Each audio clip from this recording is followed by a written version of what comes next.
আসসালামু আলাইকুম। সবাইকে স্বাগত জানাচ্ছি আমার ইউটিউব চ্যানেলের সাথে আছি আমি মালা। আমি এখন ৮ নম্বর অঙ্কটা করব।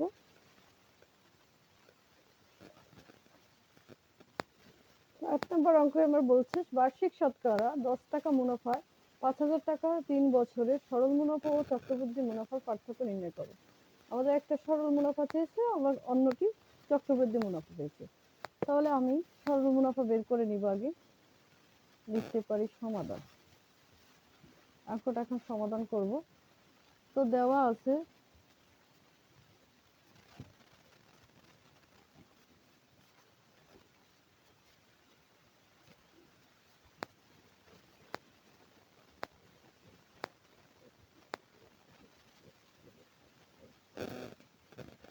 আসল ফি সমান ৫,০০০ টাকা, মুনাফার হার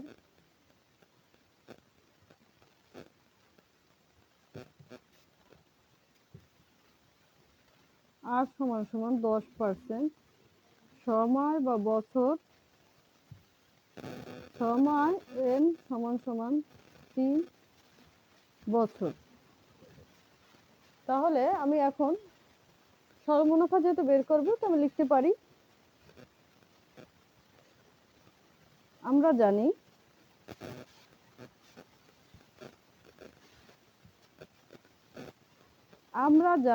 সরল মুনাফা সমান, কি সূত্র জানি আমরা? সরল মুনাফা সমান আই সমান সমান পি এন আর।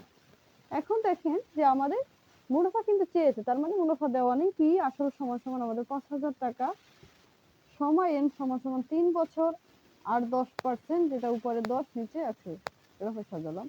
এই শূন্য কাটি, ৩ × ৫ = ১৫। তার মানে আমার ৩ বছরে সরল মুনাফা পেয়েছি আমি কত টাকা? ১,৫০০ টাকা। তো আমার দ্বিতীয় ক্ষেত্রে আবার চক্রবৃদ্ধি মুনাফা চেয়েছি। এখন আমি যদি চক্রবৃদ্ধি মুনাফা নির্ণয় করতে চাই, তাহলে কিন্তু আমার চক্রবৃদ্ধি মূলধনটাকে আগে বের করতে হবে। তো আমি আবার দ্বিতীয় ক্ষেত্রে লিখতে পারি, দ্বিতীয় ক্ষেত্রে কি লিখতে পারি? যে চক্রবৃদ্ধি মূলধন, চক্রবৃদ্ধি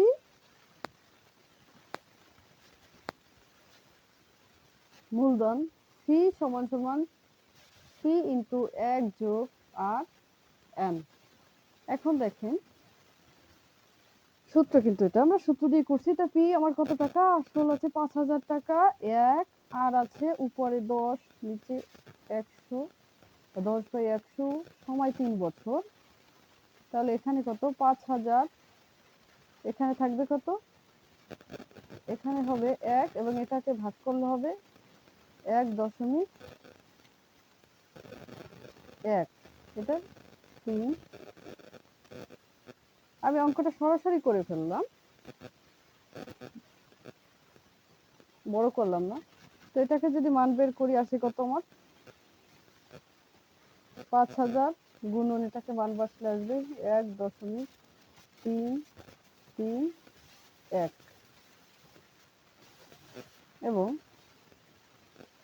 এটার সাথে যদি আমি ৫,০০০-এর সাথে যদি ১.৩৩১ গুণ করি, তাহলে আমার রেজাল্ট আসবে ৬,৬৫৫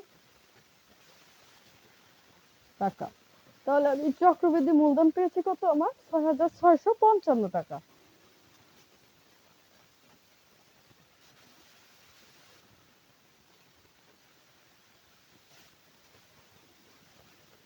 এখন দেখেন আমি সরল মুনাফা পেয়েছি ১,৫০০ টাকা এবং চক্রবৃদ্ধি মূলধন পেয়েছি ৬,৬৫৫ টাকা।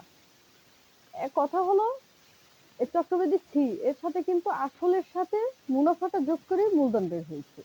যেমন আসল ছিল আমার কত টাকা? ৫,০০০ টাকা, কিন্তু ৩ বছর শেষে চক্রবৃদ্ধি মুনাফা সহ মূলধন হয়ে গেছে ৬,৬৫৫ টাকা। এখন আমি যদি মুনাফার পার্থক্য বের করতে চাই, তাহলে আমি এই মূলধন থেকে আমার মুনাফাটাকে আগে বের করে নিতে হবে। তাহলে মুনাফাটা আমরা কিভাবে বের করতে পারি? তাহলে আমি লিখতে পারি চক্রবৃদ্ধি মুনাফা সমান চক্রবৃদ্ধি মুনাফা সমান কত? চক্রবৃদ্ধি মূলধন। চক্রবৃদ্ধি মূলধন ছিল আমি ৬,৬৫৫ টাকা,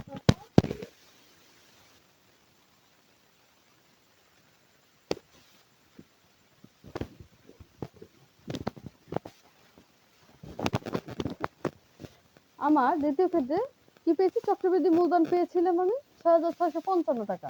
এখান থেকে যদি আসল বাদ দিয়ে দিই 5,000 টাকা, তাহলে আমার মুনাফা বের হয় কত, 1,655 টাকা। এটা হলো আমার কি, চক্রবৃদ্ধি মুনাফা। এখন আমার অংশে বলছে যে চক্রবৃদ্ধি মুনাফা এবং সরল মুনাফার পার্থক্য কত টাকা হবে। তাহলে অতএব আমি লিখতে পারি, অতএব সরল মুনাফা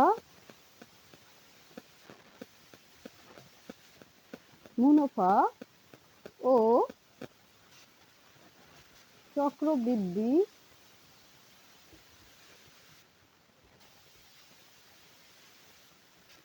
মুনাফার পার্থক্য। তাহলে আমার পার্থক্য যদি বের করি, আমার চক্রবৃদ্ধি মুনাফা হয়েছে 1,655 টাকা, সরল মুনাফা হয়েছে 1,500 টাকা।